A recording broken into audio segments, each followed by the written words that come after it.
कमाल की ट्रेनिंग होने वाली है। तो अपनी इस कमाल की ट्रेनिंग के लिए फटाफट से अपने लोगों को कॉल करिए और उनको बुलाइए, क्योंकि अगले 1 से 2 मिनट में मीटिंग को इसको शुरू करेंगे। और बहुत वैल्यूबल मीटिंग राजेंद्र सर हमेशा देते हैं।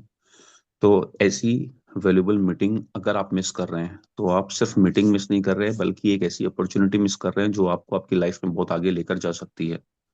तो हमारे बीच में डॉक्टर राजेंद्र प्रसाद सर हैं, जो सीवान से हैं। टेक्नोलॉजी के ऊपर, प्रेजेंटेशन के ऊपर और इस तरीके की जो नई नई चीजें होती हैं जो आपको लाइफ में बहुत आगे लेकर जा सकती हैं, आपके बिजनेस को बहुत आगे लेकर जा सकती हैं, उस पर बहुत कमाल की, बहुत शानदार ट्रेनिंग करते हैं। इसी का स्क्रीनशॉट लेकर एक बार ग्रुप में शेयर कर दीजिए कि एक बहुत कमाल की मीटिंग शुरू होने वाली है।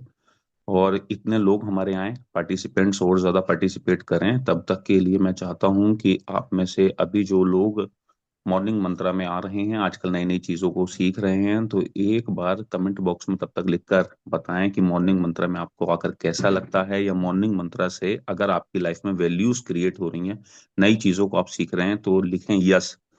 क्योंकि एक बार ये पता लगना बहुत जरूरी है कि मॉर्निंग मंत्र आपकी लाइफ में किस तरीके की वैल्यूज को जो है वो ऐड कर रहा है। अगर आपकी लाइफ में वैल्यूज ऐड हो रही हैं, आपको अच्छा लगता है, आपको नई नई चीजें सीखने को मिली हैं, आपको एक ऐसी अपॉर्चुनिटी मिली है जो यहाँ से पहले नहीं थी, ठीक है, इसने सुबह को आपकी हैबिट को बदलने को चेंज किया है, ठीक, और आप ऐसी बहुत सारी चीजों को जो लगातार कॉन्टिन्यूअसली सीख रहे हैं, उसके लिए एक बार यस जरूर लिखें। ठीक है, और मैं ये चाहता हूँ कि जितने भी साथी हमारे बीच में हैं, वो कोशिश क्या करें, डेली प्रैक्टिस किया करें कि वो कम से कम 1-2 लोगों को डेली जो है वो जरूर बुलाएंगे। तो डॉक्टर राजेंद्र प्रसाद।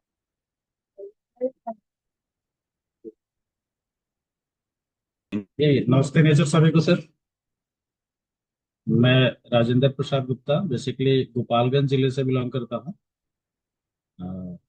आज मुझे क्लब चैतन्य जीवन एवं डॉक्टर नेचर के माध्यम से हाई ब्लड प्रेशर पे कुछ बात करने का मौका मिला है। मैं धन्यवाद देता हूँ सभी सीनियर साथियों का जिन्होंने ये अवसर मुझे प्रदान किया है। और उन सभी अपने मित्रों का स्वागत करता हूँ जो लोग इस प्लेटफॉर्म पे आए हैं और आज जानेंगे हाई ब्लड प्रेशर के बारे में। ब्लड प्रेशर क्या है, कैसे होता है। तो चलिए हम पीपीटी के माध्यम से शुरू करते हैं। सर मेरा साउंड क्लियर जा रहा है? क्लियर है। ओके।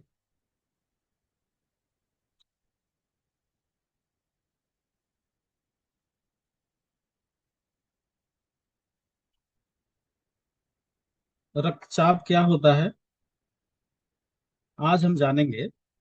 उच्च रक्तचाप एवं निम्न रक्तचाप यानी हाई ब्लड प्रेशर और लो ब्लड प्रेशर, इसके कारण, लक्षण और उपचार की संपूर्ण जानकारी हम इसमें आज जानने वाले हैं।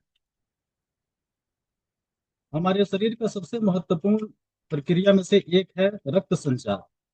जब ये रक्त संचार असंतुलित हो जाता है तो जन्म लेता है एक साइलेंट किलर। आइए अब ब्लड प्रेशर से और उसकी जड़ से उसको समझते हैं कि ब्लड प्रेशर क्या है, कैसे मापते हैं, क्यों बढ़ता है और कैसे नियंत्रित करते हैं। इन सब विषय पे चर्चा करेंगे। तो चलिए शुरू करते हैं। अगर आंकड़ा देखा जाए तो पूरे भारत में लगभग 188 मिलियन लोग ब्लड प्रेशर से प्रभावित हैं, जिसमें 22.6% लोग ही 30 से 79 वर्ष के आयु के लोग हैं जिनके अंदर ये पाया गया है। और इसमें नियंत्रण दर मात्र 15% है, यानी कंट्रोल केवल 15% लोगों का है। बाकी 85% लोगों का ब्लड प्रेशर हमेशा बढ़ा रहता है। पूरे भारत में 28% लोग ब्लड प्रेशर की समस्या से ग्रसित हैं।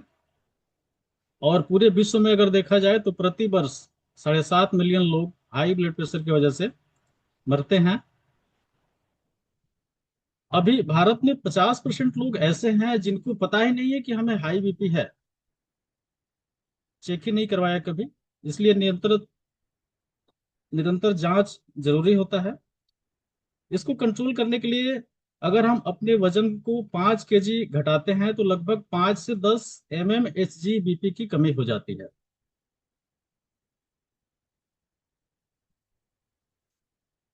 आइए देखते हैं ब्लड प्रेशर क्या होता है। जब हमारा हृदय धड़कता है तो वह खून को पूरे शरीर में पंप करता है। यह खून नसों की दीवारों पर दबाव डालता है और इसी दबाव को हम ब्लड प्रेशर कहते हैं। जब यह दबाव सामान्य से अधिक हो जाता है तो इसे उच्च रक्तचाप यानी हाई बीपी कहते हैं। इसे साइलेंट किलर भी कहा जाता है क्योंकि अक्सर इसके लक्षण दिखाई नहीं देते। बीपी की चार सामान्य श्रेणियां हैं।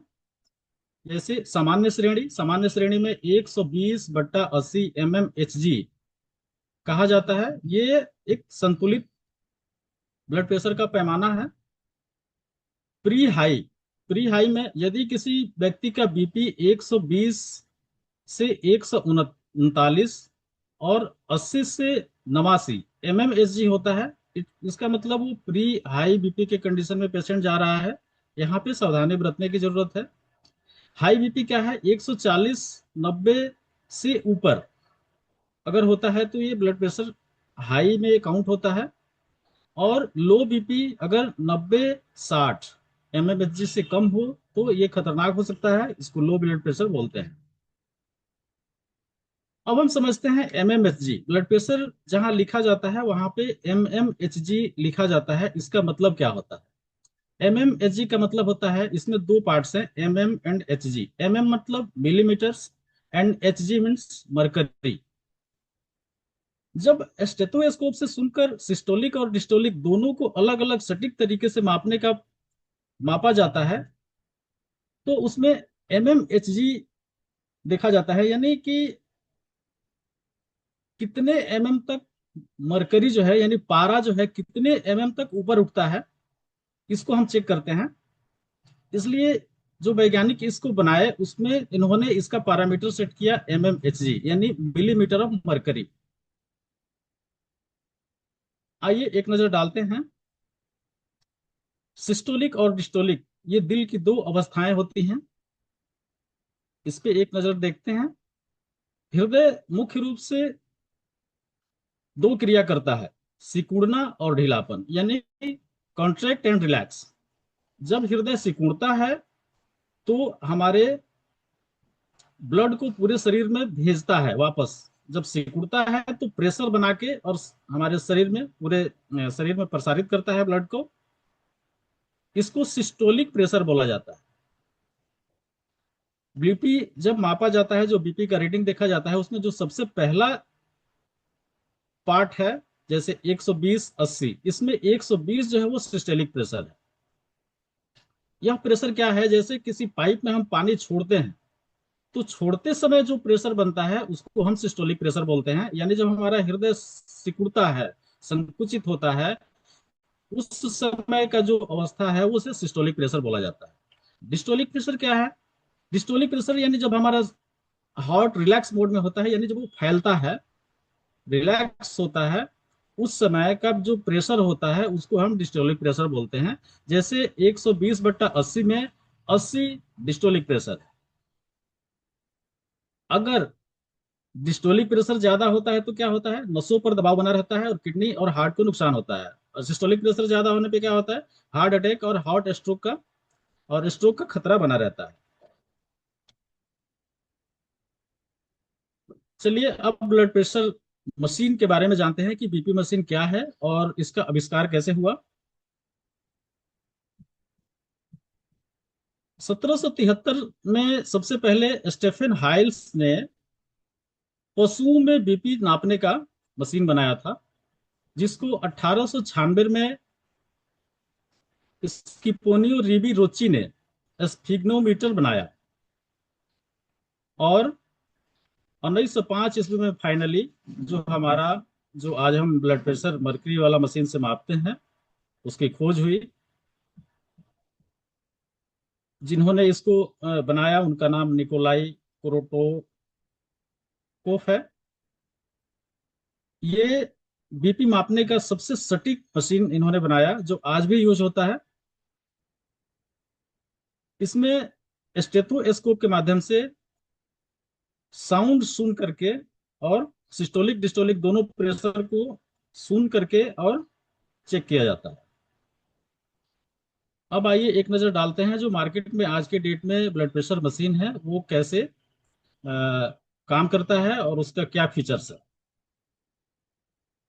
दो तरह के मशीन है आज हमारे पास, एक मरकरी मशीन, दूसरा डिजिटल मशीन। दोनों की विशेषताओं के बारे में जानते हैं। अगर हम एक्यूरेसी की बात करें, यानी ब्लड प्रेशर जो मापता है उसका जो रीडिंग सही आता है, तो सबसे बढ़िया मशीन होता है मरकुरी का, मरकरी वाला। डिजिटल मशीन मध्यम रेंज में आता है। अगर उपयोगिता में देखें तो थोड़ा सा कठिन है, इसके लिए ट्रेनिंग जरूरी होता है मरकरी मशीन के लिए। लेकिन डिजिटल मशीन बहुत आसान है, एक बटन दबाते हैं और रीडिंग दिखा देता है। अगर पोर्टेबिलिटी की बात करें तो मरकरी मशीन थोड़ा सा भारी होता है, नाजुक भी होता है, क्योंकि इसके अंदर कांच की नलियां होती हैं, पारा होता है, तो थोड़ा सा ट्रांसपोर्टेशन में प्रॉब्लम होता है। लेकिन डिजिटल मशीन को कहीं भी ले जा सकते हैं। सुरक्षा के मामले में देखें तो डिजिटल मशीन पूरी तरह से सुरक्षित है, क्योंकि इसमें कोई हार्मफुल चीज नहीं है। लेकिन मरकरी मशीन थोड़ा सा जहरीला होता है, क्योंकि उसके अंदर मरकरी होता है, तो इसको संभाल के रखना होता है। लागत की अगर बात करें, जैसे मशीन अगर हम खरीदते हैं तो इसमें लागत अधिक आता है, मरकरी मशीन का प्राइस ज्यादा होता है, डिजिटल मशीन कम रेट में मिल जाता है। पल्स रेट डिजिटल मशीन दिखाता है लेकिन मरकरी नहीं दिखाता। रख रखाव में अगर देखें तो मरकरी मशीन का रख रखाव यानी मेंटेनेंस बहुत ही कम है, लेकिन डिजिटल मशीन में मेंटेनेंस लगता है, इसमें बैटरी बदलनी पड़ती है। अगर देखा जाए ओवरऑल तो डॉक्टर्स और क्लिनिक के लिए मरकरी मशीन बेस्ट है, घर के लिए डिजिटल मशीन ठीक है। तो ये रहा हमारे डिजिटल ब्लड प्रेशर और मरकरी ब्लड प्रेशर मशीन के बारे में। आगे चलते हैं।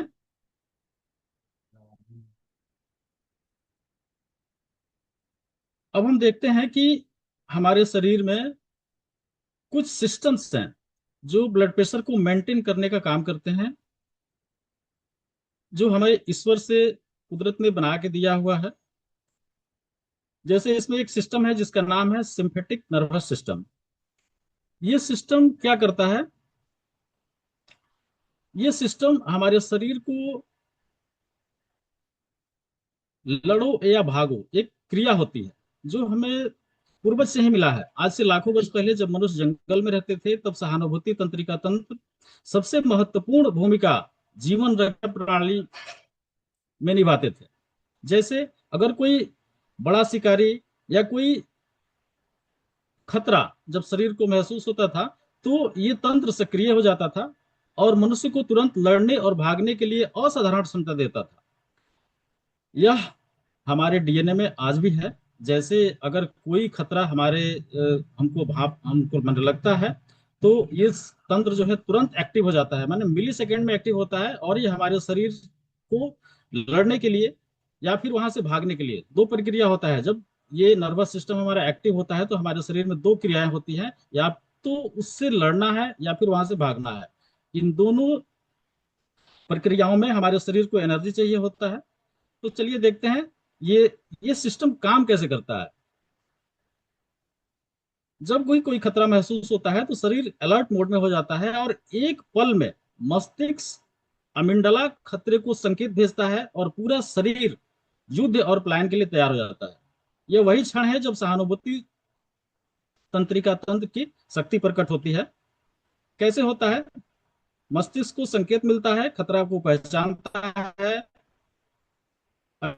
सक्रिय होता है, तंत्रिका तंत्र को संदेश भेजता है, और पूरा शरीर तैयार हो जाता है मिली सेकेंड के अंदर। ये प्रक्रिया मिली सेकेंड के अंदर होता है और हमारा शरीर एक्टिव हो जाता है।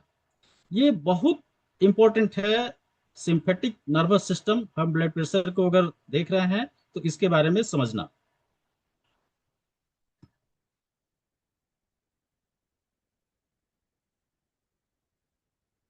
ये जब एक्टिव होता है तो हमारे शरीर के किन किन अंगों पे इसका प्रभाव होता है और कैसे काम करता है। जैसे जब ये तंत्रिका तंत्र एक्टिव हो जाएगा तो हमारे हृदय पे इसका असर आता है। हृदय का धड़कन यानी हार्ट रेट तेज हो जाता है, इससे रक्तचाप बढ़ता है। मांसपेशियों को अधिक ऑक्सीजन की आवश्यकता होती है। फेफड़े में ब्रोंकोडाइलेशन होता है, यानी फेफड़े का वायु मार्ग चौड़ा हो जाता है, इसलिए लंबा लंबा और तेज सांस आने लगता है, आंखें की पुतलियां चौड़ी हो जाती हैं, यानी खतरे को पहचानते हुए आंखें की पुतलियां भी चौड़ी हो जाती है, जिससे इंसान उन सारी चीजों को बहुत बारीकी से देख सकता है, जिससे वो बच सकता है। इसके बाद हमारे शरीर का डाइजेस्टिव सिस्टम स्लो हो जाता है, यानी पाचन तंत्र भी धीमा हो जाता है, क्योंकि डाइजेस्टिव सिस्टम में जहां जो हमारा एनर्जी होता है, जो शरीर भोजन को पचाने में लगाता है, वो एनर्जी वहां से हट करके और हमारे मसल्स में मसल्स में आ जाता है, ताकि हम ज्यादा से ज्यादा वर्क कर सकें उस खतरे के दौरान। तो ये साइंस सिम्टम हमारे शरीर के अंदर चलता है। कैसे? जैसे मांसपेशियों में रक्त का प्रभाव बढ़ जाता है। शरीर की जो बड़ी मांसपेशियां हैं, जैसे भुजाएं हैं, जांग हैं, ये लड़ने या दौड़ने के लिए इनको बहुत ज्यादा काम करना पड़ता है। तो यहाँ पे रक्त की आवश्यकता ज्यादा होती है, इसलिए उस समय जब हमारा तंत्रिका तंत्र एक्टिव होता है, तो वहां पे मांसपेशियों में ब्लड की सप्लाई की जरूरत ज्यादा होती है, इसलिए हार्ट पंप करके वहां पे ब्लड को भेजता है। उस समय हमारे शरीर को ऊर्जा भी चाहिए होता है। तो ऊर्जा का स्रोत जो है वो हमारा लिवर है। लिवर हमारे शरीर में शुगर को ग्लाइकोजन के रूप में स्टोर करके रखता है, और जब जरूरत पड़ती है तो उस ग्लाइकोजन को ग्लूकोज में बदल करके तुरंत इमीडिएट ब्लड में सप्लाई करने लगता है, जिससे हमारे शरीर के मांसपेशियों को तुरंत एनर्जी मिलने लगता है। और पसीना भी आता है, ये भी एक सिम्टम्स है। ये क्यों होता है? जब हम ज्यादा वर्क करते हैं, मेहनत करते हैं, तो हमारा शरीर गर्म होता है, और शरीर को ठंडा करने के लिए, यानी बॉडी के टेम्परेचर को नियंत्रित करने के लिए शरीर से पसीना निकलता है, यानी स्वेटिंग ग्लैंड्स एक्टिव हो जाती हैं, और पसीना निकल के उस शरीर को ठंडा करता है। तो ये रहा सहानुभूति तंत्रिका तंत्र का एक्शन। इसके बाद एक और प्रक्रिया हमारे शरीर के अंदर होता है, जो ब्लड प्रेशर को बढ़ाने में, कंट्रोल करने में मदद करता है। इस सिस्टम का नाम होता है RAS, यानी रास system, renin angiotensin aldosterone system. आइए इस रेनिन एंजियोटेंसिन एल्डोस्टेरोन सिस्टम के बारे में विस्तार से जानते हैं कि ये क्या है। मानव शरीर में जब रक्तचाप और द्रव्य का संतुलन को नियंत्रित करने वाला सबसे महत्वपूर्ण हार्मोनल प्रणाली है, जिसे रास कहते हैं। यह किडनी, लीवर, फेफड़े और अधिविक ग्रंथियों के परस्पर सहयोग से काम करता है, यानी इन सारे ऑर्गन्स को मिला करके, और एक बहुत बढ़िया आपस में कोऑर्डिनेट करके ये काम करता है। कैसे करता है, आइए इसको विस्तार से जानते हैं। जब रक्तचाप कम होता है, यानी अगर किसी व्यक्ति का ब्लड प्रेशर कम होता है, तो शरीर किडनी के माध्यम से इसको भांप लेता है कि प्रेशर कम है शरीर में। तो किडनी में कुछ एक्शन होता है। सबसे पहला एक्शन क्या है? किडनी रेनिन बनाता है, रेनिन नाम का हार्मोन रिलीज करता है। और ये रेनिन हार्मोन जब लीवर में जाता है, तो ये एंजियोटेंसिनोजन बनता है। एंजियोटेंसिनोजन जब ये फेफड़े में जाता है, तो एंजियोटेंसिन 1 बनाता है। एंजियोटेंसिन 1 से एंजियोटेंसिन 2 में कन्वर्ट कर देता है, जो बहुत पावरफुल हार्मोन होता है एंजियोटेंसिन 2। ये एंजियोटेंसिन 2 क्या करता है? ये जब किडनी में जाता है, तो इस ये वैसो कंस्ट्रक्शन करता है, और एल्डोस्टेरोन नाम का हार्मोन रिलीज करता है। वैसो कंस्ट्रक्शन जब होता है और एल्डोस्टेरोन हार्मोन रिलीज होता है, तो हमारे शरीर में क्या इफेक्ट आता है, आइए इसको जानते हैं। जब एल्डोस्टेरोन हार्मोन बनता है, तो उसका काम क्या है? यह एल्डोस्टेरोन हार्मोन किडनी से सोडियम और पानी का पुनः अवशोषण बढ़ाता है, यानी नमक को और पानी को वापस एब्जॉर्ब करने लगता है, जिससे कि हमारे ब्लड का वॉल्यूम बढ़ जाता है, हमारे रक्त की मात्रा हमारे शरीर में बढ़ जाती है, और पोटेशियम को यूरिन के माध्यम से बाहर निकलने लगता है, और अंततः रक्तचाप जो है हमारा नॉर्मल होने लगता है। यानी इसका काम क्या है? एल्डोस्टेरोन हार्मोन का काम बेसिकली ये है कि ये पानी को और नमक को, दोनों को शरीर के अंदर ही रख लेता है, जिससे हमारा ब्लड प्रेशर मेंटेन होने लगता है। वासो कंस्ट्रक्शंस वासो कंस्ट्रिक्शंस का क्या काम है? यह हमारे रक्त वाहिकाओं को सिकुड़ कर रक्तचाप को तुरंत बढ़ा देता है। जैसे हमारे वेन्स हैं, वो फैले होते हैं। कोई भी अगर पाइप है, अगर वो फैला हुआ है तो उसमें ज्यादा पानी रहेगा। जैसे वो उसको सिकोड़ेंगे, जब उसको सिकोड़ेंगे तो वो संकुचित होगा, तो उसमें पानी कम आएगा। मतलब क्या बोले, उसमें पानी का मात्रा जो है वो कम होगा और प्रेशर बन जाएगा। इसलिए वैसो कंस्ट्रक्शन क्या करता है, ये वाहिकाओं को, मानिए हमारे रक्त वाहिकाएं जो हैं, रक्त नलिकाएं जो हैं, इनको सिकोड़ने का काम करता है। और जब ये सिकुड़ता है तो ब्लड का प्रेशर बढ़ जाता है। ये इंटरनल मैकेनिज्म है जो हमारे शरीर के अंदर होता है, जो रैस सिस्टम कंट्रोल करता है। तो हमारे शरीर में नॉर्मल बीपी को मेंटेन रखने के लिए, और यदि बीपी कम हो जाए तो उसको बढ़ाने के लिए, ये दो सिस्टम जो है ये हमारे शरीर के अंदर काम करता है। इसको ध्यान से समझने की जरूरत है।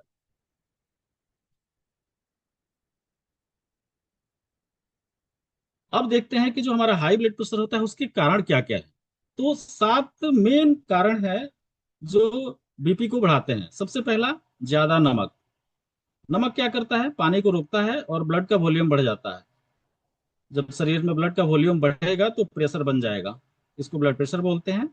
तनाव और चिंता से एड्रेनलिन ग्लैंड जो है वो केमिकल रिलीज करती हैं, जिससे नसें सिकुड़ती हैं और उससे बीपी बढ़ जाता है जब तनाव में आदमी रहता है तो। मोटापा भी ये कारण है। मोटापा से क्या, दिल पे ज्यादा, यानी हार्ट के ऊपर ज्यादा लोड पड़ता है, हार्मोनल डिसबैलेंस हो जाता है जिससे बीपी बढ़ जाता है। धूम्रपान और शराब, इसमें निकोटिन मिलती है जिससे नसें सिकुड़ती हैं और बीपी बढ़ता है। नींद की कमी, यदि आदमी कम सोता है तो कोर्टिसोल नाम का हार्मोन रिलीज होता है, शरीर को रेस्ट नहीं मिलता जिसकी वजह से बीपी बढ़ जाता है। व्यायाम नहीं करना, यानी एक्सरसाइज नहीं करना, फिजिकल एक्टिविटी नहीं करना, इससे नसें जो है हमारी सख्त हो जाती हैं, रेसिस्टेंस हो बढ़ जाता है और बीपी बढ़ जाता है। अनुवांशिकी कारण भी है, जिससे नसें जल्दी सख्त हो जाती हैं और बीपी बढ़ जाता है। तो ये 7 कारण हैं। आइए इन 7 कारणों को और थोड़ा ब्रीफ में जानते हैं कि ये कैसे बढ़ता है। इसमें होता क्या है, ये जो 7 कारण है इसमें कारणों का मैकेनिज्म क्या है जिससे कि ब्लड प्रेशर बढ़ता है। हर कारण के पीछे कुछ वैज्ञानिक प्रक्रियाएं होती हैं। आइए जानते हैं इससे। ज्यादा नमक, जब नमक ज्यादा होता है तो नमक में सोडियम होता है, और सोडियम शरीर में पानी को रोकता है। पानी रोकने से ब्लड का पानी रोकने से ब्लड का वॉल्यूम बढ़ता है, नसों पे ज्यादा दबाव आता है और ब्लड प्रेशर बढ़ जाता है। अगर तनाव, तनाव में क्या होता है, तनाव में वैसो कंस्ट्रक्शन होता है। दिमाग जब है वो अलर्ट मोड में जाता है, एड्रेनलिन एंड कोर्टिसोल हार्मोन निकलते हैं जिससे दिल जो है तेज धड़कता है। वेसो कंस्ट्रिक्शन हो जाते हैं, यानी नसें सिकुड़ जाती हैं। कम जगह में ज्यादा खून, इसका मतलब ब्लड प्रेशर बढ़ जाना। ये वेसो कंस्ट्रिक्शन तनाव के चलते होता है। मोटापा, मोटापा में क्या होता है, शरीर में फैट ज्यादा होता है। जब ज्यादा फैट होगा तो ज्यादा टिश्यू होगा, जब ज्यादा टिश्यू होगा तो खून की जरूरत ज्यादा होगी, जब खून की जरूरत ज्यादा होगी तो दिल को ज्यादा मेहनत करना पड़ेगा। यानी फैट से हार्मोनल इम्बैलेंस और इन्फ्लामेशन, इन कारणों से नसों पर लगातार दबाव बना रहता है जिसकी वजह से मोटापे में ब्लड प्रेशर बढ़ जाता है। एक्सरसाइज नहीं करना, यानी आराम का जीवन व्यतीत करना, फिजिकल एक्टिविटी नहीं होने से क्या होता है, दिल कमजोर हो जाता है। खून का फ्लो सही से नहीं होता है, नसें सख्त हो जाती हैं, रेजिस्टेंस बढ़ जाता है और फिर ब्लड प्रेशर बढ़ने लगता है। स्मोकिंग में क्या होता है, यदि कोई आदमी स्मोकिंग करता है तो इसमें निकोटीन मिलता है। निकोटीन तुरंत नसों को सिकोड़ता है, धड़कन को तेज करता है और बीपी को बढ़ा देता है। लंबे समय तक अगर कोई आदमी स्मोकिंग करते रहता है तो उनकी नसों की जो दीवारें हैं वो कमजोर हो जाती हैं और वो आदमी ब्लड प्रेशर का शिकार हो जाता है। जेनेटिक्स में कंट्रोल सिस्टम कमजोर होता है, क्योंकि वो अपने जीन्स में ही लेके आया होता है, जिसमें नसें सिकुड़ने की ज्यादा चांसेस होती हैं। नसों की बनावट ही ऐसी होती है जो नसें सिकुड़ जल्दी सिकुड़ जाए, इसलिए जीन्स की वजह से भी बीपी बढ़ता है। ये बिना किसी विशेष कारण के, यानी ऊपर के अगर 6 कारण भी अगर नहीं हो, तो ये 7वां कारण में बिना किसी विशेष कारण के जेनेटिक्स होने की वजह से ये बढ़ जाता है, नींद की कमी। शरीर को जब आराम नहीं मिलता है तो स्ट्रेस हार्मोन कोर्टिसोल बढ़ा देते हैं। दिल और दिमाग लगातार एक्टिव रहता है, शरीर रेस्ट मोड में नहीं जाता, और इसकी वजह से बीपी बढ़ जाता है। तो हमने देखा कि ये 7 कारण हैं, इनको विस्तार से हमने समझा कि ये 7 कारण हमारे शरीर में बीपी बढ़ाने का कैसे कार्य करते हैं। अब इन 7 कारणों में मुख्य रूप से 3 काम होता है जिससे ब्लड प्रेशर बढ़ता है। सबसे पहला काम क्या होता है? खून ज्यादा हो जाता है, यानी ब्लड का वॉल्यूम बढ़ जाता है। ब्लड का वॉल्यूम कब बढ़ता है? जब पानी का रुकाव होने लगता है, यानी शरीर में जब सोडियम अधिक होगा तो वाटर रिटेंशन होता है और वॉल्यूम बढ़ा देता है। यानी पहला जो है वो वॉल्यूम बढ़ जाना। दूसरा, नसें सिकुड़ जाए, यानी रेसिस्टेंस हो जाए। किन्हीं कारणों से, वैसो कंस्ट्रक्शन से, या फिर व्यायाम नहीं करने की वजह से, या फिर स्मोकिंग से, निकोटीन की वजह से, किन्हीं कारणों से जब नसें सिकुड़ जाती हैं तो रेसिस्टेंस होता है और ब्लड प्रेशर बढ़ता है। तीसरा जो है, दिल को जब ज्यादा जोर लगाना पड़ता है तो ब्लड प्रेशर बढ़ता है। ये 3 मुख्य कारण हैं जिससे बीपी बढ़ता है। अब आइए देखते हैं इनके लक्षण क्या क्या होते हैं। इन्हें साइलेंट किलर कहा जाता है, हाई ब्लड प्रेशर को, क्योंकि ये अधिकांश मामलों में स्पष्ट लक्षण नहीं दिखाते और नुकसान होते रहता है। लेकिन कुछ परिस्थितियां ये संकेत मिल सकते हैं, जैसे सिर में दर्द होना सुबह, विशेषकर सुबह उठने के बाद सिर के पिछले हिस्से में दर्द बढ़े हुए बीपी का एक सामान्य संकेत है। चक्कर आना सुबह उठने या चक्कर आना, मस्तिष्क में ब्लड का फ्लो असंतुलन होता है, जिसके असंतुलित होता है जिसकी वजह से ब्लड प्रेशर बढ़ता है। ये इसका सिम्टम्स है। सांस फूलना, हल्के काम में भी या थोड़ा सा सीढ़ी चढ़ने पे भी सांस फूलने की समस्या, ये हृदय पर अतिरिक्त दबाव के परिणाम की वजह से होता है। धड़कन तेज होना, अगर किसी का धड़कन ज्यादा तेज रहता है, तेज होता है, बिना किसी कारण के भी धड़कन तेज हो जाता है, तो बीपी बढ़ने का सिम्टम हो सकता है। नाक से खून आना, अचानक किसी के नाक से अगर खून आए तो ये हाई ब्लड प्रेशर में नसों पे दबाव के कारण होता है। अब जानते हैं कि अगर इसका इलाज नहीं किया जाए तो इसके खतरे क्या क्या हो सकते हैं। हार्ट अटैक हो सकता है, स्ट्रोक हो सकता है यानी लकवा हो सकता है, किडनी खराब हो सकती है, और आंखों की रोशनी कम हो सकती है। ये हमने जाना हाई ब्लड प्रेशर के लक्षण और इसके खतरे के बारे में। अब हम आगे बढ़ते हैं और देखते हैं ब्लड प्रेशर की अंग्रेजी दवाएं शरीर में कैसे काम करती हैं। आज हम इस मैकेनिज्म को समझेंगे कि बीपी की जो दवा हम खाते हैं तो हमारे शरीर में जाके ये काम कैसे करता है। एलोपैथी में बीपी की 4 प्रमुख श्रेणियां हैं, जिनका एक ही लक्ष्य है, ब्लड प्रेशर को कम करना। लेकिन हर एक श्रेणी का जो दवा है वो अलग तरीके से काम करता है। कैसे करता है, देखते हैं। सबसे पहला एक श्रेणी आता है ACE इनहिबिटर्स। इनमें इनालाप्रिल, रामिप्रिल इत्यादि दवाएं आती हैं। ये क्या करता है, जब ये दवाएं हम लेते हैं शरीर में तो ये हमारे रास सिस्टम को ब्लॉक करता है। रास सिस्टम जो हमने पहले देखा था कि वो हमारे शरीर में बीपी को अगर कम होता है तो बढ़ाने का काम करता है, तो ये दवा जो है रास सिस्टम को ब्लॉक कर देता है। यानी ACE इनहिबिटर्स नसों को ढीली कर देती हैं जिससे बीपी कम हो जाता है। यानी ACE इनहिबिटर्स जो है वो रेसिस्टेंस को कम करता है और बीपी कंट्रोल करता है। दूसरा है डाईयूरेटिक्स, यानी मूत्रवर्धक। इससे क्या होता है, इसमें कुछ मेडिसिन हैं, जैसे हाइड्रोक्लोरथियाजाइड है, फ्यूरोसिमाइड है इत्यादि मेडिसिन। ये शरीर के एक्स्ट्रा पानी और नमक को पेशाब के माध्यम से बाहर निकालते हैं।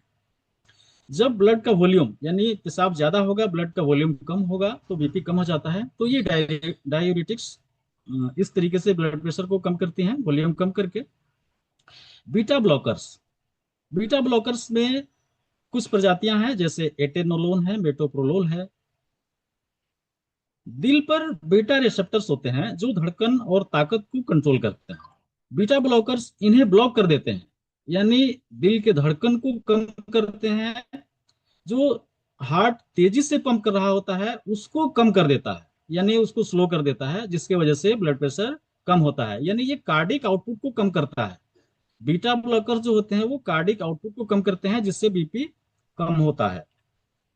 और calcium channel blockers, calcium channel blockers में जो दवाएं आती हैं वो एम्लोडेपिन है, नेफेडिपिन है। इनका क्या काम है, ये नसों को, दिल की मांसपेशियों को काम करने के लिए कैल्शियम चाहिए होता है। जो हमारे हार्ट के मसल्स हैं ना, इनको वर्क करने के लिए, एनर्जी के लिए कैल्शियम की आवश्यकता होती है।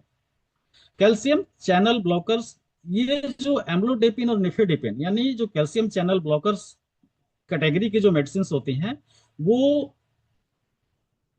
जो हार्ट में कैल्शियम जो जाता है इसके प्रवेश को रोक देती हैं, जिससे मांसपेशियां ढीली हो जाती हैं, कमजोर हो जाती हैं। और जब ढीली हो जाएंगी मांसपेशी तो वो चौड़ी हो जाएगी, नसें चौड़ी हो जाती हैं। जब नसें चौड़ी हो जाएंगी तो ब्लड उसमें आसानी से फैल जाएगा और बीपी कम हो जाता है।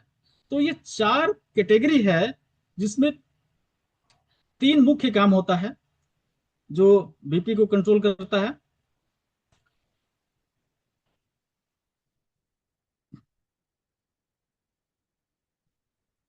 अब इन दवाओं का जो गोल्डन कॉन्सेप्ट है उसमें तीन टारगेट होता है। वो तीन टारगेट क्या है?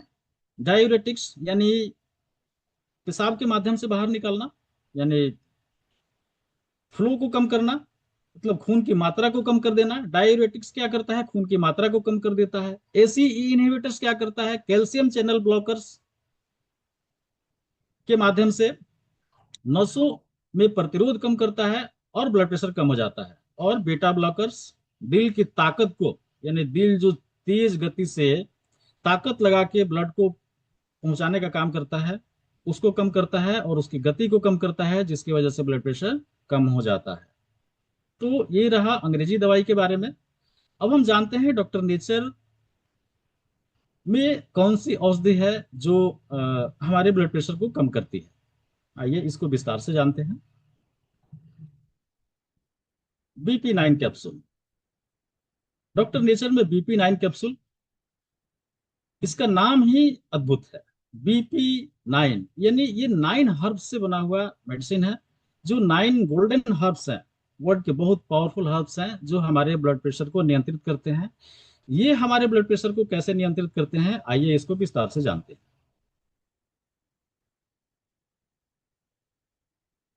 आयुर्वेद में डॉक्टर नेचर के BP9 के 9 घटक के द्वारा बीपी का प्रबंधन कैसे होता है। ये जो दवाइयां हैं वो हमारे नसों को खोलती हैं, यानी वैसोडाइलेशन वैसोडाइलेशन होता है, दिल के दबाव को कम करती है और स्ट्रेस हार्मोन को बैलेंस करती है। आयुर्वेदिक जड़ी बूटियां जो है ये तीन तरीके से काम करती है, जिससे हमारा बीपी कम हो जाता है। हमारे BP9 कैप्सूल में जो घटक हैं उनके बारे में आज हम जानते हैं। इसमें प्रति कैप्सूल अर्जुन 50 mg होता है। ये क्या करता है? ये हमारे दिल की मांसपेशियों को मजबूत करता है, कोरोनरी आर्टरीज को खोलता है, एंटीऑक्सीडेंट से नसों के सूजन को कम करता है और बीपी धीरे धीरे कम होने लगता है। दूसरा जो हमारा इंग्रेडिएंट्स है वो है गूगल। ये भी 50 mg पाया जाता है, जो कोलेस्ट्रॉल को कम करता है, नसों में जमी हुई चर्बी प्लेक को हटाने में सहायक है, ब्लड को ब्लड फ्लो को स्मूथ बनाता है, रेसिस्टेंस को कम करता है, जिससे बीपी नियंत्रित होता है। तीसरा इंग्रेडिएंट्स है हमारा लहसुन, गार्लिक। इसमें एलिसाइन तत्व पाया जाता है जो नाइट्रिक ऑक्साइड को बढ़ाता है, नसें फैल जाती हैं, वैसोडाइलेशन हो जाता है और खून को पतला करता है, जिससे हमारा ब्लड प्रेशर कम हो जाता है। ये सबसे असरदार घरेलू उपाय है जो हमारे किचन में मिलता है। इसके बाद जो चौथा इंग्रेडिएंट्स है वो है हमारा अश्वगंधा। ये स्ट्रेस हार्मोन यानी कोर्टिसोल को कम करता है, नर्वस सिस्टम को शांत करता है, दिल की धड़कन को संतुलित करता है, जिससे स्ट्रेस से होने वाले बीपी कम हो जाते हैं। अगर कोई आदमी ज्यादा स्ट्रेस में रहता है, इसके चलते अगर उनका बीपी बढ़ा हुआ है, तो ये अश्वगंधा बहुत ही पावरफुल काम करता है हमारे ब्लड प्रेशर को नियंत्रित करने के लिए। आइए अब पांचवा हर्ब्स के बारे में जानते हैं, मुलेठी। ये एंटी इन्फ्लामेटरी होता है। ये हमारे सोडियम रिटेंशन, सोडियम को रोकने का भी काम करता है, जिससे ब्लड प्रेशर बढ़ सकता है अगर इसका उपयोग ज्यादा किया जाए तो। लेकिन हमारे BP9 कैप्सूल में बहुत कम मात्रा में इसको डाला गया है, इसलिए ये इसका एंटी इन्फ्लामेटरी गुण ये ब्लड प्रेशर को कंट्रोल करता है। छठा इंग्रेडिएंट्स है आंवला। आंवला 20 मिलीग्राम है। आंवले में आपको पता है विटामिन सी भरपूर मात्रा में होता है, एंटीऑक्सीडेंट भरपूर मात्रा में होता है। ये नसों को फ्लेक्सिबल बनाता है, कोलेस्ट्रॉल को कम करता है, आर्टरीज को स्वस्थ बनाता है, जिससे बीपी नियंत्रित हो जाता है। गिलोय, यह इम्यूनिटी को बढ़ाता है, इन्फ्लामेशन को कम करता है, मेटाबॉलिज्म को बैलेंस करता है, शरीर के संपूर्ण संतुलन में बहुत महत्वपूर्ण भूमिका निभाता है, जिसकी वजह से हमारा बीपी कंट्रोल होता है। सर्पगंधा सबसे शक्तिशाली जड़ी बूटी है। रिजर्पिन तत्व जो हमारे ब्रेन के सिंपेटिक सिस्टम को स्लो करता है। जो हमारा सिंपेटिक नर्वस सिस्टम हुआ, जो हमारे बीपी को बढ़ाने का काम करता है, ये सर्पगंधा उसको स्लो करता है। जब स्लो करेगा तो दिल की धड़कन भी कम होती है और बीपी तेजी से कम होने लगता है। शंखपुष्पी 40 मिलीग्राम पाया जाता है हमारे प्रति कैप्सूल में। ये ब्रेन टॉनिक है, एंजाइटी और स्ट्रेस को कम करता है, नर्वस सिस्टम को मजबूत करता है, स्ट्रेस को रिलीज करता है, जिससे ब्लड प्रेशर में बहुत लाभ मिलता है। तो ये हमारे डॉक्टर नेचर के 9 हर्ब्स जो हैं हमारे ब्लड प्रेशर को कंट्रोल करने में बहुत ही महत्वपूर्ण भूमिका निभाते हैं। हमने सभी इंग्रेडिएंट्स को विस्तार से जाना कि कौन से इंग्रेडिएंट्स कैसे कैसे काम करते हैं। आइए अब आगे देखते हैं ये जड़ी बूटियां कैसे काम करती हैं, इनका मैकेनिज्म क्या है। वेसोडाइलेशंस यानी रक्त वाहिकाओं को खोलने का काम। तीन जड़ी बूटी जो है हमारा अर्जुन, लहसुन और आंवला, ये वेसोडाइलेशंस का काम। प्रतिरोध को कम करना यानी गुगुल जो है वो कोलेस्ट्रॉल को कम करता है।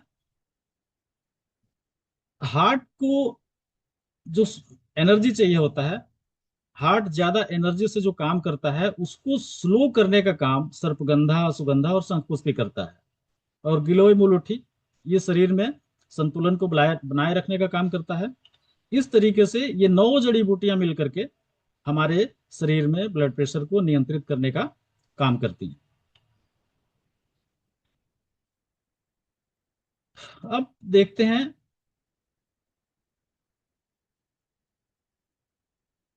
एलोपैथ और आयुर्वेद, इन तीनों में जो 3 कैटेगरियां होती हैं वो कौन कौन सी होती हैं। जैसे एलोपैथिक में फ्लो को कम करने के लिए डाययूरेटिक्स मेडिसिन दी जाती हैं, जो मूत्र के माध्यम से, पेशाब के माध्यम से ब्लड के फ्लो को कम करता है।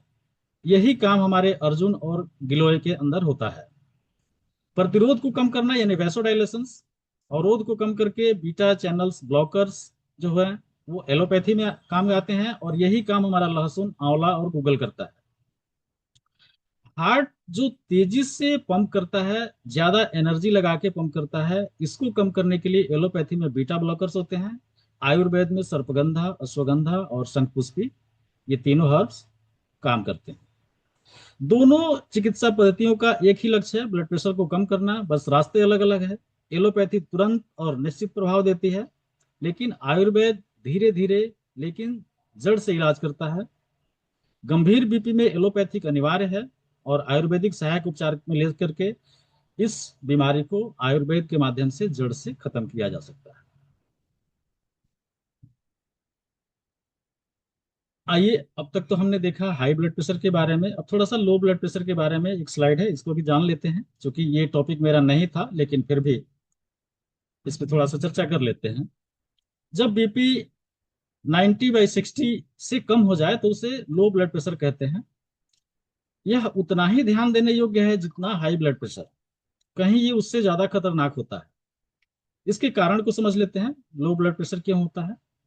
पानी की कमी, डिहाइड्रेशन की वजह से। जब ब्लड का वॉल्यूम कम हो जाता है तो ब्लड प्रेशर लो हो जाता है। लंबे समय तक भूखे रहने से, अगर कुछ नहीं खाएंगे तो भी शरीर में एनर्जी की कमी हो जाती है, वॉल्यूम कम होता है, और हार्ट को एनर्जी नहीं मिलती, जिससे वो धीरे धीरे पंप करने लगता है और बीपी लो हो जाता है। बीपी की अधिक मात्रा में दवा लेने से भी ब्लड प्रेशर कम हो जाता है। जैसे डाई यूरेटिक्स मेडिसिन का ओवरडोज अगर ले लेंगे तो यूरिन का आउटपुट बहुत ज्यादा हो जाएगा। तरल पदार्थ जब शरीर के अंदर कम हो जाएगा तो बीपी कम हो जाता है। हार्ट की कमजोरी, यदि हार्ट कमजोर हो जाए तो ब्लड को पंप प्रॉपर नहीं कर पाता है, जिसकी वजह से लो बीपी हो जाता है। अधिक गर्मी और पसीना, हाँ इसमें भी सेम है। शरीर से पानी निकल जाता है, यानी तरल पदार्थ की कमी हो जाती है। पानी जब जो पसीना निकलता है उसमें नमक की मात्रा ज्यादा होती है, तो सोडियम जब कम हो जाएगा तो भी हमारे शरीर के अंदर बीपी कम हो जाता है। घरेलू उपचार इसके बारे में, अधिक पानी पिएं, हल्का नमक युक्त आहार लें, अचानक न उठें। अगर ऐसा समस्या है तो धीरे धीरे उठें, छोटे छोटे भोजन बार बार करें। काली चाय या कॉफी सीमित मात्रा में लें। तुलसी के पत्ते सुबह खाली पेट लें। किशमिश रात में भिगोकर सुबह खाएं, जिससे ब्लड प्रेशर, लो बीपी है तो वो नॉर्मल होता है। लो बीपी के लक्षण जो है, अचानक चक्कर आना, आंखों के सामने अंधेरा छाना, थकान, बेहोशी जैसा महसूस होना, ये संकेत दे सकते हैं। तो आप तुरंत बैठ जाएं और पानी पिएं। अब हम देखते हैं योग प्राणायाम से बीपी को कैसे नियंत्रित किया जा सकता है। बीपी के लिए सर्वश्रेष्ठ जो योगासन है वो है अनुलोम विलोम प्राणायाम। ये रोजाना 10 मिनट तक करना चाहिए। ये हमारे नर्वस सिस्टम में सुधार लाता है। कपाल भारती, तेज और ताकतवर श्वास छोड़ने की प्रक्रिया जो है ये कपाल भारती है। इससे हमारा मेटाबॉलिज्म बढ़ता है, तनाव कम होता है और ब्लड प्रेशर कम होता है। श्वासन, ये पूर्ण शरीर को ढीला छोड़ता है, जिससे हमारा कोर्टिसोल कम होता है और बीपी तुरंत कम होने लगता है। जीवन शैली में भी कुछ परिवर्तन करके हम लोग ब्लड प्रेशर को कंट्रोल कर सकते हैं। जैसे रोजाना सुबह 30 मिनट टहलें, नमक कम खाएं, अगर वजन ज्यादा है तो वजन को कम करें। 5 किलो वजन कम करने से 5 से 10 मिलीग्राम बीपी कम होता है। 7 से 8 घंटा प्रतिदिन सोना, जिससे हमारे कोर्टिसोल हार्मोन जो है वो कम होते हैं और बीपी नियंत्रित होता है। तो ये हमारा योग और प्राणायाम के माध्यम से इस प्रकार से हम अपने ब्लड प्रेशर को मैनेज कर सकते हैं, नियंत्रित कर सकते हैं। अब आहार के बारे में जानते हैं, हमारा डाइट प्लान कैसा होना चाहिए ब्लड प्रेशर के लिए। हरी सब्जियां, फल, साबुत अनाज, दही, छाछ, लहसुन, अदरक, अखरोट, बादाम, ये सब चीजें हमारे शरीर के लिए, जो हाई ब्लड प्रेशर के पेशेंट हैं उनके लिए बेहतरीन है। क्या नहीं खाना चाहिए इसके बारे में देखते हैं। ज्यादा नमक नहीं लेना चाहिए, तली हुई चीजें नहीं लेना चाहिए, चाय कॉफी अधिक नहीं लेना चाहिए, शराब नहीं लेना चाहिए, मीठा और मैदा से बनी हुई चीजें, रेड मीट का उपयोग नहीं करना चाहिए यदि किसी को हाई ब्लड प्रेशर की समस्या है तो। तो फाइनली ये निष्कर्ष निकलता है कि सही खान पान, नियमित व्यायाम, सही समय पर जांच, यही हमारे स्वस्थ जीवन का कुंजी है।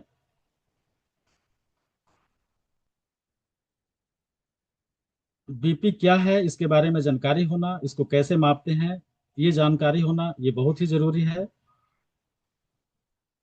अपने जीवन शैली में आयुर्वेद को अपनाएं, लाइफ स्टाइल को चेंज करें, नमक कम खाएं, व्यायाम करें, तनाव कम करें, जिससे हम बीपी को मैनेज कर सकते हैं। अगर बीमारी हो गई तो डॉक्टर की सलाह लें। दवा खुद से शुरू ना करें, ना ही खुद से बंद करें, डॉक्टर की नियमित सलाह लें। बीएमई बीपी को नियमित रूप से जांचें, रिकॉर्ड रखें और परिवार को भी जागरूक करें। आपके बारे में परिवार को भी जानकारी होना चाहिए किसी भी इमरजेंसी कंडीशन से निपटने के लिए। ब्लड प्रेशर एक गंभीर बीमारी है, लेकिन अगर सही समय पर ध्यान देने से इसको पूरी तरह से नियंत्रित किया जा सकता है। आज से ही एक छोटा सा बदलाव करें, आपका कल स्वास्थ्य बेहतर होगा। धन्यवाद। Thank you everyone. मेरा स्लाइड खत्म होता है। Thank you so much doctor साहब, बहुत अच्छा सेशन आपने लिया। और आपको सबको ही समझना होगा, आज 78 लोग एक टाइम पे 81 लोग हमारे बीच में थे, कि हमारे बीच में 4-5 ही ऐसे लोग हैं जो टेक्निकल टर्म्स के ऊपर बात करते हैं। डॉक्टर राजेंद्र प्रसाद जी हो गए, डॉक्टर अजमा मैम हो गए, मोहसिन जी हो गए, डॉक्टर सतीश जी हो गए। तो कुछ ऐसे लोग हमारे बीच में हैं जो डॉक्टर्स हैं या जो टेक्निकल चीजों से जुड़े हुए हैं, जो टेक्निकल टर्म्स पर बात करते हैं। तो इनके सेशन थोड़ा सा लेंदी हो जाते हैं, लेकिन ये कमाल का सेशन था, बहुत वैल्यूबल सीखने वाले व्यक्ति के लिए, जो सीखना चाहता है, नॉलेज लेना चाहता है। और आप ये देखेंगे कि कुछ ही लोग हमारे बीच ऐसे हैं जो एंथुजियाज्म के साथ, मतलब कड़ी मेहनत के साथ आपके बीच प्रेजेंटेशन तैयार कर कर लेकर आते हैं, चीजों को तैयार करते हैं। क्यों? क्योंकि ज्यादा अच्छा आपको डिलीवर कर पाए, बेहतर कर पाए। इसके साथ हम एक बात को भी समझते हैं, उसको भी हमें ध्यान में सबको रखना ही चाहिए, कि हमारे मॉर्निंग मंत्रा की विशेषता क्या थी, कि ये सेशन 30 से 40 मिनट का है।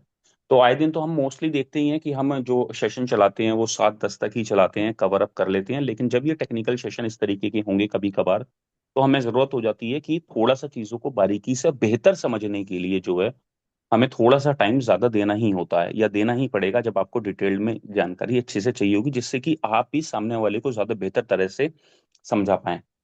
अभी क्या है कि अभी बहुत सारे लोग हमारे BP9 जो टैबलेट कैप्सूल हमारा है, उसको लेकर बहुत सारे लोगों को बहुत अच्छा फायदा हुआ है। अगर आज, क्योंकि ऑलरेडी टाइम बहुत हो चुका है, अगर वो कोई अपना कमाल का रिजल्ट शेयर करना चाहते हैं तो अपना रेज हैंड कर सकते हैं, ठीक है। अदरवाइज मुझे भी पता है, सबको पता है कि कमाल के रिजल्ट्स हमारे जो है वो BP9 की कैप्सूल से मिलते हैं। आपने आज BP9 में जाना कि हाई बीपी क्या होता है, लो बीपी क्या होता है। नमक, जो कि इंडिया में सोडियम क्लोराइड जिसको बोला जाता है, लोग औसतन जितना खाना चाहिए उससे आपको जानकर हैरानी होगी 5 टाइम्स ज्यादा खाते हैं। नमक हमारी बॉडी में इनटेक जो होना चाहिए एक औसतन व्यक्ति, ठीक है, अगर हल्का सा नमक कम होता है तो हम नमक ले लेकर ऊपर से रायते में, दालों में, सब्जियों में डालते हैं, जो कि बहुत ज्यादा खतरनाक है, जिसकी वजह से भी इंडिया में बहुत सारे लोग BP का शिकार हो जाते हैं। तो नमक डालना पता नहीं हमारी हैबिट में कहाँ से आया, हमारे DNA में कहाँ से आया।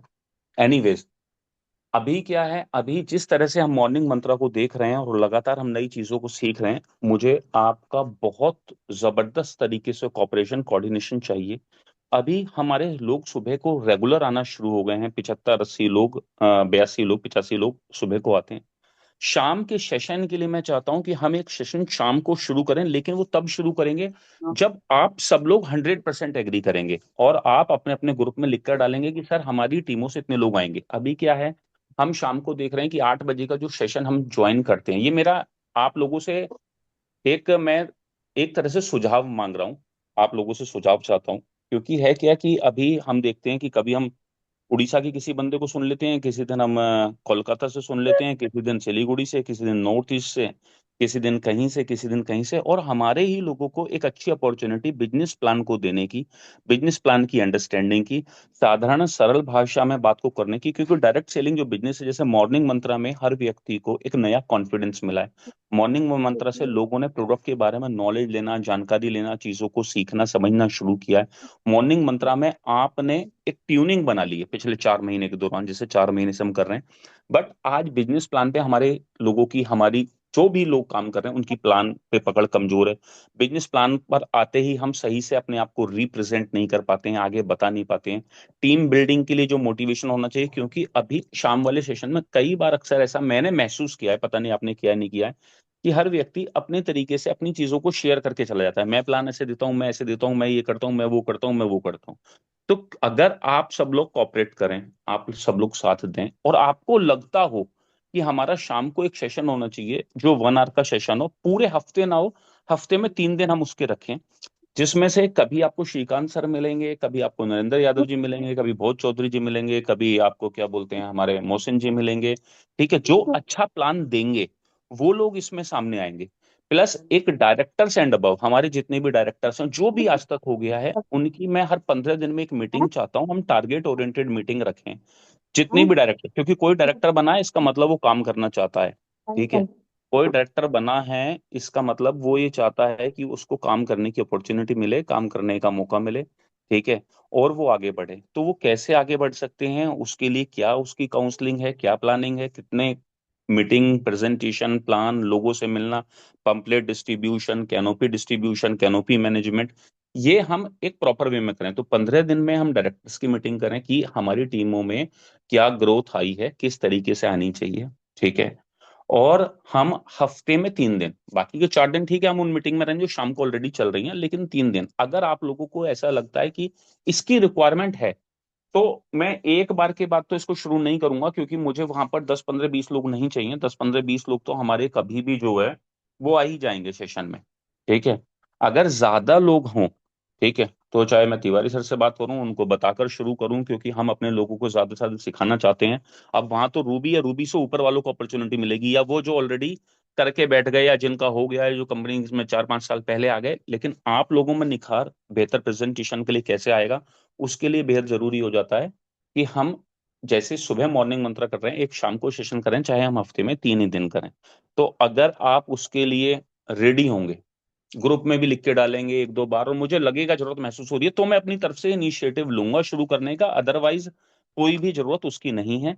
दूसरी बात, ट्रेन द ट्रेनर का कल जो अनाउंसमेंट किया गया था, आज फिर आप एक बार कोऑर्डिनेट कर लें। 31 मार्च से पहले पहले आपको लगता है सबको, क्योंकि हम ट्रेन द ट्रेनर करने जा रहे हैं, एक ऐसा ट्रांसफॉर्मेशनल प्रोग्राम है जिससे बहुत सारे लोगों की लाइफ में वैल्यूज ऐड होती हैं, चीजें सीखनी मिलती हैं, प्रेजेंटेशन की आर्ट स्किल्स, हेजिटेशन खत्म होती है, ऐसी बहुत बहुत बहुत सारी चीजें, शब्द कम है, चीजें ज्यादा हैं, टाइम भी कम है।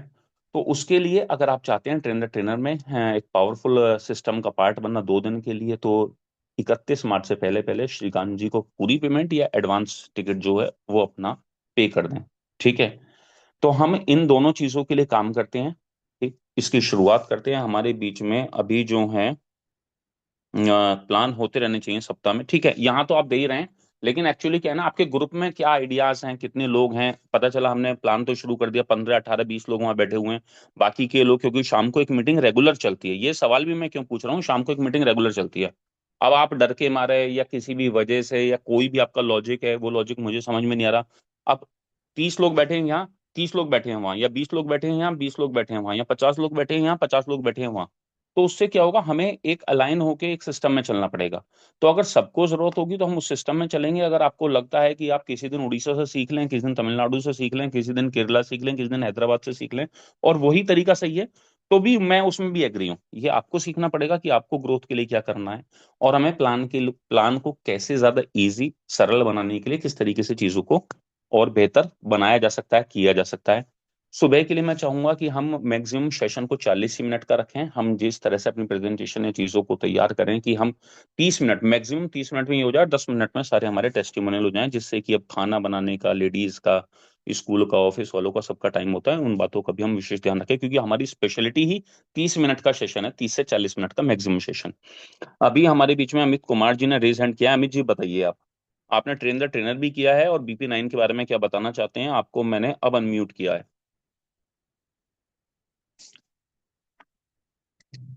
Hello. Good yes. Morning doctor nature. Good sir, morning. मेरा नाम आरती है, हैदराबाद से हूँ। जी। आ, अभी मैं BP9 2 मंथ से ले रही हूँ, तो मुझे इससे बहुत राहत है। मेरा BP हाई भी हो जाता, लो भी रहता। लेकिन ओके। मैं अभी 2 मंथ से ले रही हूँ, तो मेरा BP लो मतलब मीडियम रहता है, ना ही मुझे हाई रहता, ना ही तो लो रहता। तो मुझे इससे बहुत बेनिफिट है, बहुत आराम है BP9 से।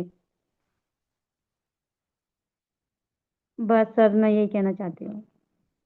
Thank you so much ma'am. और डेफिनेटली एक ऐसा प्रोडक्ट है जो आपको बहुत ज़्यादा फायदा देगा, बहुत अच्छे इसके रिजल्ट्स आ रहे हैं। ठीक है। और डेफिनेटली जैसे जैसे आप इसको लेती रहेंगी, इसके बाद में कुछ चीज़ें और सजेस्ट की जाएंगी, तो आपको BP जो है उसकी शिकायत नहीं होगी, और BP की शिकायत ना होने के साथ साथ बहुत सारी चीज़ों में जो बैक एंड पे आपको सपोर्ट मिलेगा, वो एक कमाल की चीज़ होगी। तो थैंक इसके अलावा यू। कोई। एक जी। बात और कहना, मैंने अभी इससे नेक्स्ट मंथ पहले मैंने फैमी क्लब जो वर्ल्ड जो ज्यादा ही प्रॉब्लम थी, मुझे बहुत ज्यादा प्रॉब्लम थी, मैंने वो 1 सिरप लिया है, उससे मुझे इतना बेनिफिट है। मैं एक ही बार में क्लीन होगी। मैंने बहुत डॉक्टरों से दवाई ले ली, हर दवाइयाँ ले ली, मुझे आराम नहीं मिला, लेकिन मुझे एक सिरप से इतना आराम मिला कि मैं आपको बता नहीं सकती सर। बहुत ही वो भी बहुत इतना अच्छा है, क्योंकि मैं अमित भैया ने मुझे बताया था कि ऐसे ऐसे ये चीज़ है, बहुत एक बार यूज करके देखिए। मैंने यूज करी, तो उसके बाद मुझे बहुत अच्छा आराम मिला। मैं आपके प्रोडक्ट को बहुत ही ज्यादा अच्छा मतलब मानने लगी हूँ कि हाँ रियली में आपका प्रोडक्ट इस लायक है कि अगर हम किसी को बात कर सकते हैं तो 100% गारंटी दे सकते हैं सही करने की। बस मैं यही कहना चाहती हूँ। मैंने 2 प्रोडक्ट यूज किए हैं, तो मुझे दोनों प्रोडक्ट से मुझे बहुत आराम मिला बॉडी से। Thank you so much ma'am. और आप तो बिल्कुल ठीक कह रही हैं कि आप बता नहीं सकती हैं, लेकिन मैं आपकी बातों को, आपकी भावनाओं को समझ सकता हूँ। प्रोडक्ट के शानदार रिजल्ट हैं और यही डॉक्टर नेचर वेलनेस की खास बात है। और कई बार जब हम इस तरीके के रिजल्ट अपने लोगों के बीच में बताते हैं, नए लोगों को बताते हैं, तो उनके लिए भी इस बात को मानना समझना नामुमकिन सा होता है, मुश्किल सा होता है कि एक व्यक्ति जो कई जगह डॉक्टर्स का इलाज ले चुका है और बड़े बड़े टिपिकल केसेस में जो है इस तरीके की नेचर मैनेजमेंट की और पूरे दिल से शुद्धता के साथ जो प्रोडक्ट तैयार किया गया है, ये सबसे बड़ी खासियत है।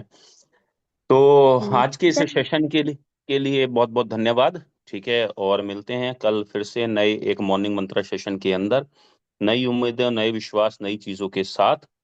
तब तक के लिए नमस्ते nature. Thank you so much everyone.